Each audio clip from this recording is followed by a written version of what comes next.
Alô, torcida vascaína do Iapoque, é o Chuí. Fala comigo, Jeff Logan na voz. Esse é o canal Brasil Vascaíno, trazendo as notícias do Gigante da Colina. Antes de mais nada, vou pedir para que você se inscreva no canal, deixe o seu like e compartilhe nos seus grupos de WhatsApp e Telegram. Galera, depois de uma noite apoteótica, uma virada sensacional em cima do Fluminense, o Vasco deu um salto na tabela, saindo da 16ª posição para a 10ª posição.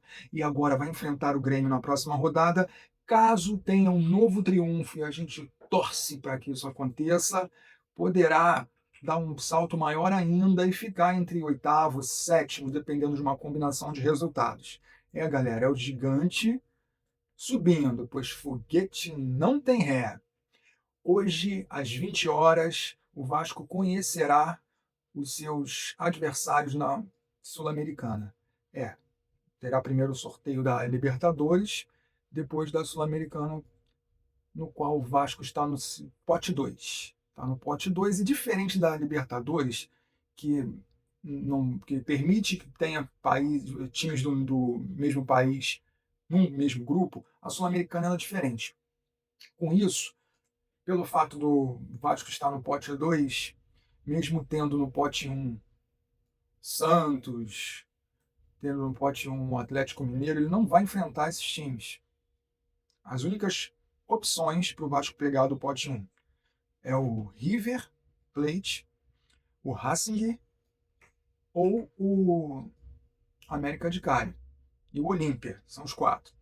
Racing e River Plate da Argentina, América de Cali da Colômbia e o Olímpia. Sendo que, se fizermos uma análise, já tivemos essa experiência no passado com um time argentino no grupo. Os argentinos são enjoados nesse tipo de torneio. Eles sabem competir. Esse torneio que faz um jogo fora, um jogo em casa. Eles têm essa manha. Não que o brasileiro não tenha, mas se puder adiar um confronto com um clube da Argentina, vai ser melhor. O Racing foi campeão recentemente. O Lanús, ano passado, foi campeão. Inclusive, estava no grupo do Vasco com o Melgar e o Porto Cabede. Eu não vejo esses dois como o adversário ideal. Aí a gente tem mais dois vindos do pote 1, né, trabalhando em cima das possibilidades. É o Olímpia, do Paraguai, e o América de Cali. Aí a gente coloca na análise também a questão de logística. O Olímpia está bem aqui do lado. Logística para esse jogo é muito tranquila. Por mais que vá para o Defensores del Chaco, tem aquela questão da tradição, é um clube tricampeão da Libertadores, mas que no momento não vem tendo essa performance maravilhosa. Então, assim, que é preferível uma viagem cansativa para a Colômbia, para enfrentar um América de Cali, que também está no mesmo patamar, mas tem jogadores que podem vir a dar uma mudada, uma dinâmica maior no jogo do América de Cali. Então, assim, a gente já tem uma amostra dessa geração de colombianos, que é uma geração veloz, é uma geração dinâmica, dribladora. O América de Cali, por mais que trabalhe como clube formador, ele não consegue manter muito tempo, tanto ele quanto o Atlético não conseguem manter e acabam negociando suas joias rapidamente. Mas assim, tem jogadores bons no elenco. Então, desse pote 1, eu vejo que a melhor opção é o Olímpia do Paraguai. Porque é um time que, por mais que seja tradicional, a logística é tranquila, não está no melhor momento. E dentre todos os outros desse pote, é o melhor.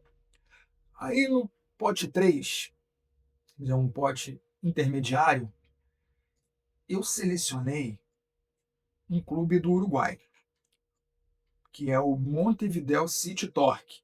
Por quê? Eu analisei dentre todos os outros, Boston River, porque o time do Grupo City.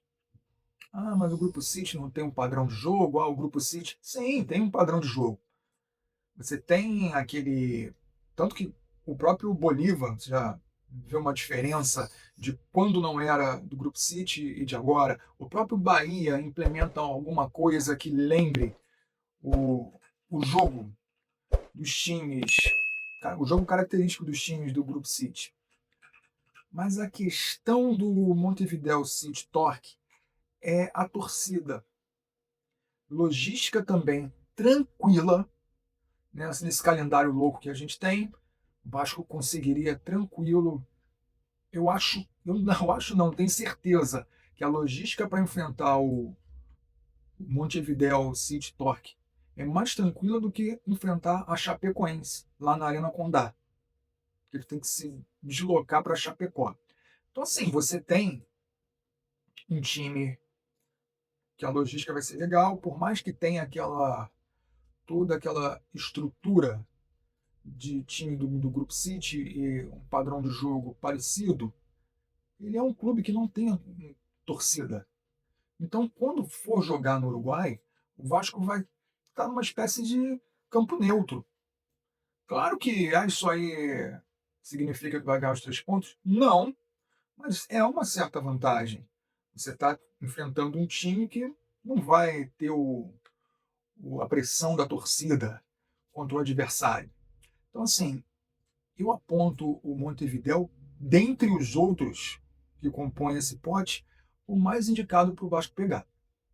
E aí a gente vai para o pote 4, que aí tem uma galera chatinha. Por mais que pareça, não, são os times que compõem ali a raspa da mandioca, tem uma galera chatinha, que pode ali.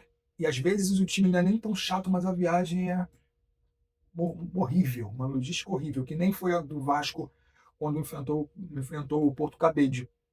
Viagem para Venezuela, quando enfrenta um time que joga na altitude.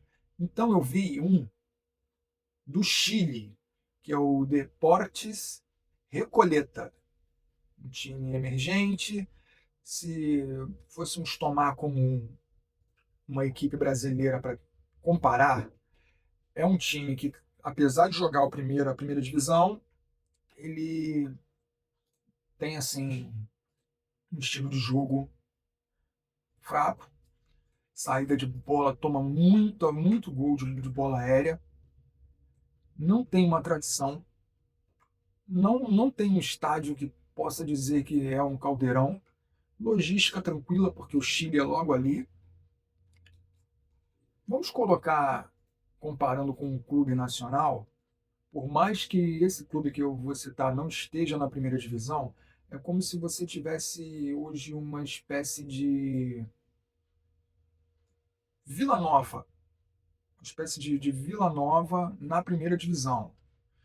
É um clube que não vai te oferecer tantas dificuldades, mas claro, é uma competição. Você não pode chegar lá com a soberba de achar que já botou os 3 pontos na sacola, não é isso.